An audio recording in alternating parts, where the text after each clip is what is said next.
ಸ್ನೇಹಿತರೆ, ಏನು R C B team Bangalore ಬರುತ್ತೋ ಇಲ್ವೋ ಅಂತ ಯೋಚನೆ ಮಾಡ್ತಾಯಿದ್ದೀರಾ? ರೀ, ಬರುತ್ತೆ ರೀ. ನಮ್ಮ ಟೀಮು ನಮ್ಮ ರಾಜ್ಯಕ್ಕೆ ಬರ್ತಾ ಇದೆ, ಇನ್ನೆಲ್ಲ ಬರ್ತಾರೆ. ಯಾವಾಗ ಬರ್ತಾರೆ ಅಂತೀರಾ? ಯಾವಾಗ ಬರ್ತಾರೆ ಅಂದರೆ, ನನ್ನ ಒಂದು ಆಲೋಚನೆ ಪ್ರಕಾರ ಲಾಸ್ಟ್ ಟೈಮು DCM ಆದಂಥ ಶಿವಕುಮಾರ್ ಅವರು ಅವ್ರನ್ನ ರಿಸೀವ್ ಮಾಡಿದ್ರು.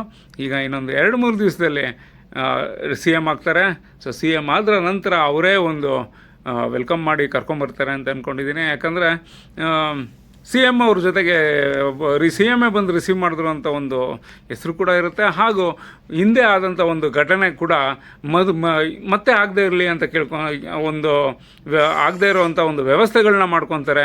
ಮಾಡಿ ಒಂದು ಒಳ್ಳೆ ಜಾಗಕ್ಕೆ ಕರೆದಿ ನಮ್ಮ RCB ಫ್ಯಾನ್ಸ್ಗಳಿಗೆ ಒಂದು ದಿವಸ ಮಜಾ ಮಾಡಕ್ಕೆ ಬಿಡ್ತಾರೆ ಅಂತ ಅಂದ್ಕೊಂಡಿದ್ದೀನಿ. ಆ ದಿವಸ ಬರುತ್ತೆ. ಒಂದು 2 ದಿವಸ ಕಾಯೋಣ. 2-3 ದಿವಸದಲ್ಲಿ 100% ಹಿಂದೆ ನಾನು ಹೇಳಿದಂಥ ಮಾತುಗಳನ್ನು ನೀವು ಕೇಳ್ಕೊಬೋದು. ಯಾಕಂದರೆ ಲಾಸ್ಟ್ ಟೈಮ್ ಕೂಡ ನಾನು ಹೇಳಿದ್ದೆ, RCB ಗೆಲ್ಲುತ್ತೆ. ಹಾಗೂ ಟೈಮ್ ಟೇಬಲ್ ಪ್ರಕಾರ RCB ಫಸ್ಟ್ ಪೊಸಿಷನಲ್ಲಿದ್ದು, GT ಸೆಕೆಂಡಲ್ಲಿತ್ತು. ಇವೆಲ್ಲ ಗಮನಿಸ್ತಾ ಹೋಗ್ತಾ RCBನೇ ಗೆಲ್ಲುತ್ತೆ. ಹಾಗೂ ಒಂದು ಲಾಸ್ಟ್ ಟೈಮು ಆದಂಥ ಘಟನೆಗಳಿಗೆ ಒಂದು ಪ್ರತ್ಯುತ್ತರ ಆಗಿ ಒಂದು ಗೆಲುವು ಬೇಕಾಗಿತ್ತು. ಹಾಗೂ ಫೈನಲ್ ಬಂದುಬಿಟ್ಟು ಅಹಮದಾಬಾದಲ್ಲಿ ಆದ್ದರಿಂದ ಅದನ್ನು ಮತ್ತೆ ಇನ್ನೊಂದು ಸತಿ ಈ ಥರ ತಪ್ಪುಗಳು ಮಾಡಬಾರ್ದು, ಈ ಥರ ಟಿಕೆಟ್ಸ್ಗಳು ಕೇಳಬಾರ್ದು, ಇನ್ನೊಂದು ಕಡೆಗೆ ಶಿಫ್ಟ್ ಆಗಬಾರ್ದು ಅನ್ನೋದಕ್ಕೋಸ್ಕರನಾದ್ರೂ ಉತ್ತರ ಕೊಡ್ತಾರೆ ಅನ್ನೋದಕ್ಕೋಸ್ಕರ ಒಂದು ಮ್ಯಾಚ್ ಗೆಲ್ತಾರೆ ಅಂತ ಹೇಳಿದೆ. ಅದೇ ರೀತಿ ಆಗಿದೆ. ಥ್ಯಾಂಕ್ ಯು ಸ್ನೇಹಿತರೆ, ಥ್ಯಾಂಕ್ ಯು.